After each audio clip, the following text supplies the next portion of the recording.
I don't want a dying one in my house because she smells gloomy. I will not allow any more home nursing. When my mother was diagnosed with terminal cancer, she was driven out of the house. The only ones who were there for her in her last moments were us, her daughters. And when my father was diagnosed with cancer, he pushed his care onto others. Do I really have to silently endure this treatment? It's about time to teach that fool a lesson. My name is Bonnie. I'm 21 years old, a junior at a local public university. I have a younger sister, Susan, who is a college student, and we were a family of 4 with our father and mother. It may sound like a typical family, but my sister and I hated our father. He clearly looked down on our mother, a full-time housewife, and disliked spending time or money on family matters. Mother, always busy with what's now called solo parenting, never showed her tiredness to the family, always smiling and cheerful. We sisters loved her dearly and grew up detesting our father, who didn't appreciate her. Then, 2 years ago, when my sister entered college, Mother fell ill and was hospitalized. Our family was called to the hospital to hear the doctor's explanation. It's cancer. She has about half a year left, I would say. She hasn't been taking regular health checkups, has she? If it had been discovered earlier, there might have been something we could do. Oh, well, my wife always said she was fine and didn't want to go. Father was all submissive in front of the doctor, but as soon as he left the room, his attitude changed. Really? If she gets cancer, who's going to take care of the house? You girls, do the housework in her place. After saying that dismissively, he left the hospital without visiting Mother and went out drinking. What is he talking about?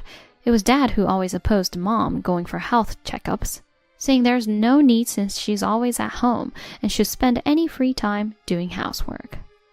My sister muttered this, trembling with anger. Father never visited Mother in the hospital and went out drinking every night, returning home late. What does he even think about family?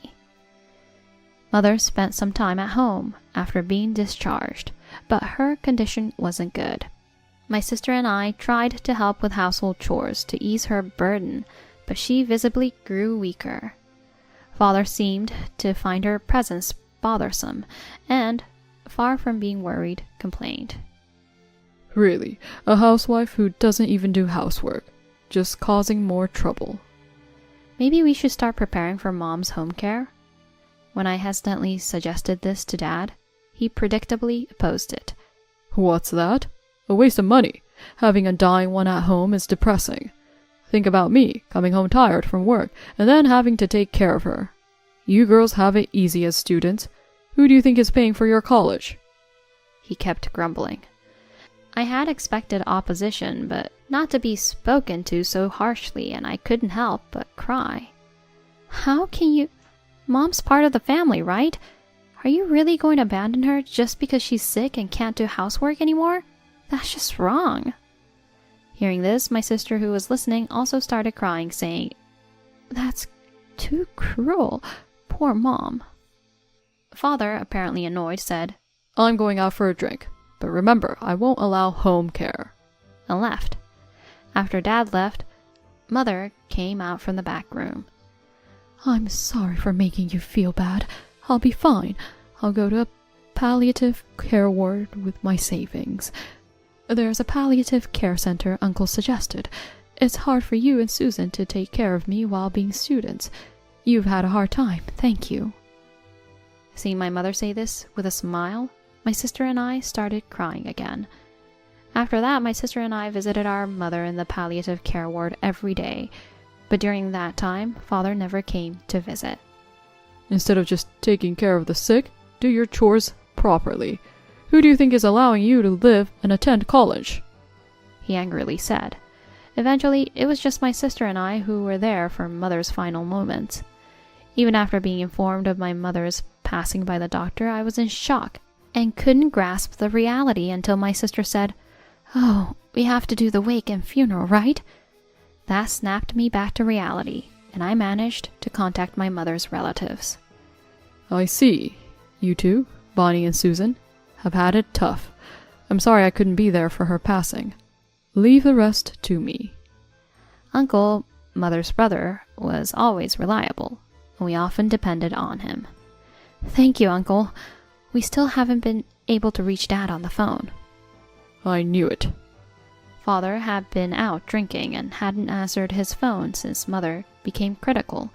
He finally arrived at the hospital 8 hours after her death, having been informed by his regular bar. Father, reeking of alcohol, sat down heavily and said, Finally, kicked the bucket, huh? Good riddance to the money-eater. He laughed heartily, and my sister and I looked on in disbelief. Thanks to Uncle, the wake and funeral went smoothly. Father didn't prepare anything, but at the funeral he suddenly started playing the role of a loving husband. Thank you all for coming today for my wife. My caregiving hardships are nothing compared to her suffering. Yes, truly.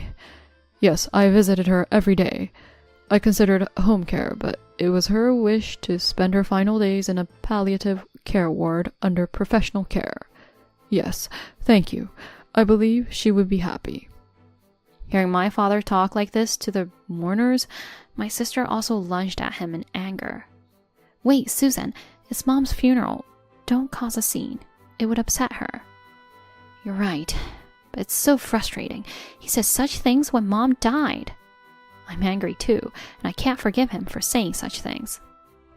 As we looked down, trying hard to suppress our anger, Uncle, Mother's brother, came over to us.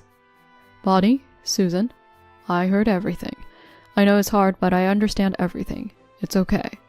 Call me if you need anything. Uncle, thank you. Uncle's words gave us some comfort, and we were able to focus on bidding farewell to Mother that day. Afterward, my sister and I sorted through Mother's belongings, trying to avoid Father as much as possible. Then, the day after Mother's memorial service, Father brought home a flamboyantly dressed woman in her 30s, obviously from the nightlife industry. Nice to meet you. With a saccharine voice, while Father had his arm around her, he declared, She's my girlfriend. We're going to live together from now on. You girls should get along with her. Wait, what are you talking about? You're bringing another woman home just after Mom passed away? We can't live with her, no way. Who do you think you are? This is my house. If you don't like it, leave. I'll still pay for your tuition, but don't involve yourselves with me anymore. I have my own life to live. Can't stand this anymore. Supporting my crying sister, I went back to our room. Then I took out my smartphone and dialed Uncle's number. What? He's brought in a new woman now? That man is the scum of the earth. Come to my place. You can come right now. Pack up your things and come over. We packed our essentials into a suitcase and jumped into a taxi we ordered on our phone. From the living room, we could hear the high-pitched laughter of Father's girlfriend. You did well to come. It must have been tough. Arriving at Uncle's house and being warmly welcomed, I felt so relieved I almost cried. You must have had a hard time on such a cold day. Would you like some milk tea? You both should commute to college from here. It's not too far from here. Thank you so much. We will help out as much as we can. Life at Uncle's house was peaceful, and my sister and I, busy but often reminiscing about Mother, found ourselves thinking less and less about Father. Then one day I got a call on my phone. Hello, Bonnie. Long time no see. Actually, your father is in the final stages of cirrhosis and needs care. Honestly, it's tough for me alone, and I have my own job. He said to ask Bonnie and Susan for help. You're worried about your dad, right? We were told by our father to not involve ourselves with him anymore. I ended the call shortly, but the girlfriend kept calling daily after that. Bonnie, he's angry, saying, have they forgotten the favor of being supported by me? Every day. Unable to bear it, I consulted with Uncle. That fool? He really is beyond redemption. It's about time to tell him the truth. Uncle sighed as he spoke. One Sunday, my sister, Uncle, and I went to my father's house. Welcome back, Bonnie and Susan. You must be worried about your dad after all, your family. You're coming back to this house, right? Thanks in advance for taking care of him. Of course, it's only natural for children to take care of their sick parents. By the way, I didn't mention it, but I quit my job last month. Can't work with this body, so I can't pay for your college anymore. Quit college and work while taking care of me. What are you saying? No way, we are not your slaves. What the hell are you saying?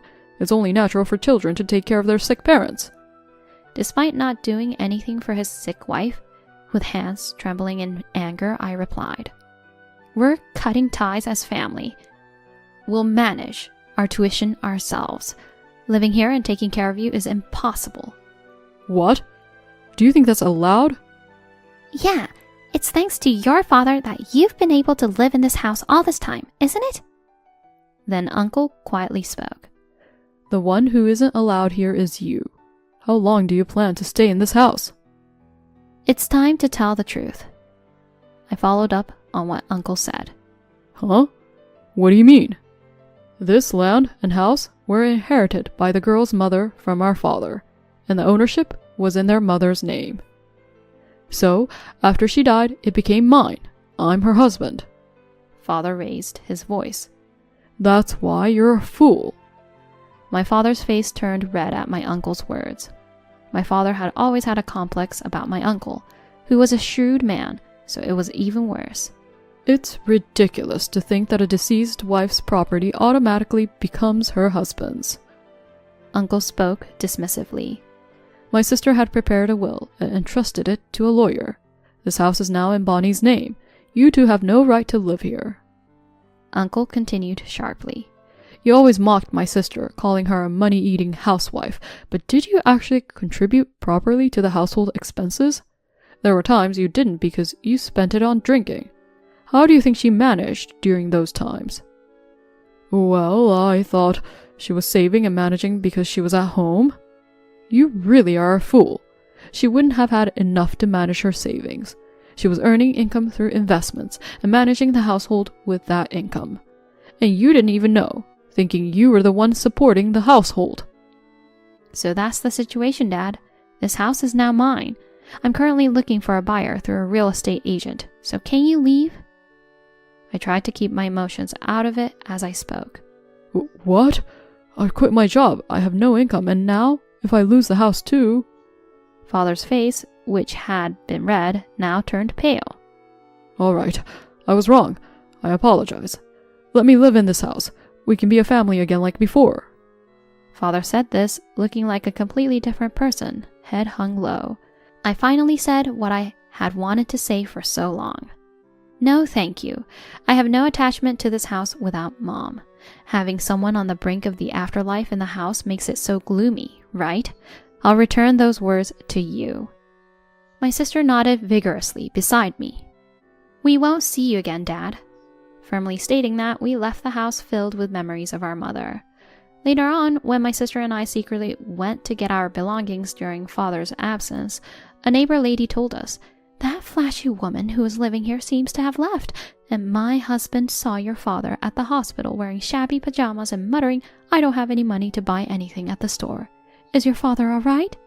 I gave a vague reply to the curious lady and quickly left the scene, but my sister and I later said to each other, "It serves him right. Exactly, karma." That's the punishment for how he treated our kind mother. Uncle was right. We struck at the right time when it would hurt him the most. Really, it was good to follow Uncle's advice. I remember the day we arrived at Uncle's house. We'll help out as much as we can. You don't need to worry so much. You should know the truth. My sister knew about his mistress and anticipated that if he got the inheritance, he would let his mistress do as she pleased. She intended to divide her assets among you two sisters. She entrusted me with all the legal matters after her death. Then I learned that the house and land were in my name, and stocks and other assets were inherited by my sister. So that means Dad and that woman have no right to live in that house, right? Let's go take it back right away. Wait a minute. As you know, I'm a doctor. When I saw him at my sister's funeral, I had a hunch. He doesn't have long left. Maybe when he's in the same situation, he'll understand her feelings. As Uncle intended, we were able to cause significant damage to our father. But sister, are you really okay with selling the house? It has our memories with Mom, and it's where we grew up. Yes, I was conflicted, but I didn't want to leave the option of home care for Dad, and it's scary that his mistress knows about the house. For me now, home is where I can be with you. While talking, my sister and I entered an apartment building in front of the station. This apartment is owned by Uncle, and he's letting us stay here for free. Uncle owns several apartments in this area. I remember when Uncle suggested that we live in this apartment. We can't trouble you any further, Uncle. We tried to decline his offer, but he insisted. Let me do at least this much. I can't accept money from you students. My wife and I don't have children, so we think of you as our own. It would make us happy if you rely on us. Thank you so much. Remembering the hardships we endured because of my father, I felt a surge of emotion. I really wanted to pay for your tuition too. Are you sure you want to pay for it yourselves? Yes, after selling the house and stocks Mom left us, we have enough to cover the rest of our tuition. It's really all thanks to Mom. My sister's eyes also welled up with tears. We have to stay positive to reassure my mother in heaven. My sister and I nodded to each other. Entering the apartment, I recalled this conversation with my sister. As we entered, we saw a photo of our mother. Her smile seemed to say, "This was the right choice."